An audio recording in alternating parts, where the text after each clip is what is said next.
ദിവസത്തിൽ വേണ്ടത് 34 കോടി രൂപ. ഇതുവരെ ലഭിച്ചത് 9 കോടി.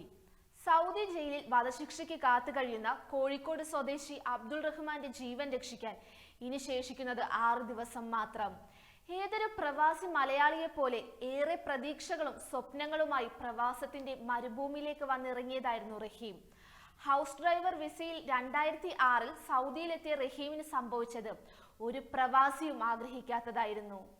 സൗദിയിലെ ഒരു വീട്ടിൽ സുഖമില്ലാത്ത കുട്ടിയെ പുറത്തു കൊണ്ടുപോവുകയും വരികയും ചെയ്യുന്നതായിരുന്നു അബ്ദുൾ റഹ്മാന്റെ ജോലി.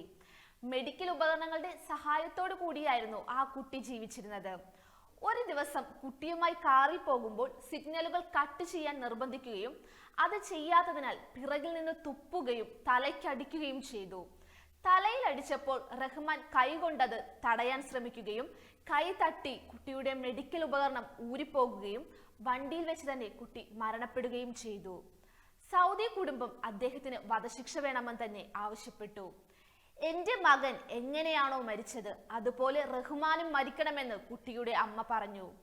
കുടുംബം നിലപാടിൽ നിന്ന് പിന്മാറാത്തതിനാൽ വധശിക്ഷ തന്നെ വിധിച്ചു. വിട്ടുവീഴ്ചയ്ക്കായി വർഷങ്ങളോളം ചർച്ചകൾ നടത്തി. കുടുംബം വധശിക്ഷ ഒഴിവാക്കാൻ തയ്യാറായില്ല. ഒടുവിൽ ധാരണയിലെത്തി. ദിയാധനം നൽകിയാൽ അബ്ദുൾ റഹ്മാനെ മോചിപ്പിക്കാം. ചെറിയ തുകയല്ല അവർ ആവശ്യപ്പെട്ടത്, 1.5 കോടി റിയാൽ, അതായത് 34 കോടി രൂപയോളം. 18 വർഷമായി മകനായുള്ള കാത്തിരിപ്പിലാണ് അബ്ദുൾ റഹ്മാന്റെ ഉമ്മ. മോചനദ്രവ്യമായി നൽകേണ്ട ഈ ഭീമമായ തുക സ്വരൂപിക്കാൻ കഴിയുമോ എന്നറിയാതെ വിതുമ്പുകയാണ് കുടുംബം. സന്നദ്ധ സംഘടനകൾ വഴി നടത്തുന്ന ഫണ്ട് ശേഖരണമാണ് ഇവരുടെ ആകെ പ്രതീക്ഷ. മോചനത്തിന് ആവശ്യമായ 34 കോടി രൂപ സമാഹരിക്കുന്നതിന് ബോബി ചെമ്മന്നൂരും യാചകയാത്ര നടത്തിയിരുന്നു. Boby Chemmanur fans charitable trust അംഗങ്ങളോടൊപ്പമാണ് ധനസമാഹരണം നടത്തിയത്. ഏതാനും ദിവസങ്ങൾ മാത്രം അവശേഷിക്കെ ഒരേ മനസ്സോടെ കൈകോർത്ത് ആഗോള മലയാളി സമൂഹം അബ്ദുൾ റഹ്മാന്റെ ഉമ്മയോടൊപ്പമുണ്ട്.